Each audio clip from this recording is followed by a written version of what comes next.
21 মৌলিক গুণনীয়কের সাহায্যে বর্গমূল নির্ণয় করা শিখব। তাহলে আমরা প্রথমে 1521 মৌলিক গুণনীয়কগুলো বের করে নিই। চলো, তাহলে 1521 এটা কত দ্বারা ভাগ যাবে? 3 দিয়ে ভাগ দিবি। কত দ্বারা ভাগ যাবে? 3 দ্বারা।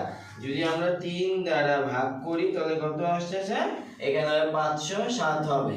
আবার 507 কে যদি আমরা 3 দ্বারা ভাগ দেই তাহলে আমাদের কত হবে? 169 হবে। এটা আবার 3 দিয়ে ভাগ যাবে, এটা 13 দিয়ে ভাগ দিবে। 13 দিয়ে ভাগ দিলে কত হবে? তাহলে এখানে 13 গুণ 13 হবে। তাহলে সুতরাং কি লিখবো? 1521 ইকুয়াল টু কত? গুণনগুলো 3 গুণ 3 আর এটা 13 গুণ 13।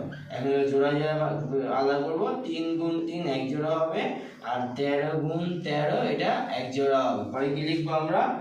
প্রতি জোড়া থেকে একটি করে গুণনীয়ক নিয়ে একটি করে কি নিয়ে পাই আমরা?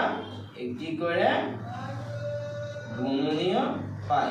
পরে আমরা এখান থেকে কটা নিব? তাহলে একটা 3 নিব আর এখানে একটা 13 নিব। তাহলে গুণ করলে কত হয়? 3 13 3 3 9 3 1 3। তাহলে কত আসছে? 69। সুতরাং কি লিখবো আমরা? 1521 এর বর্গমূল 1521 কত? 39। Thank you.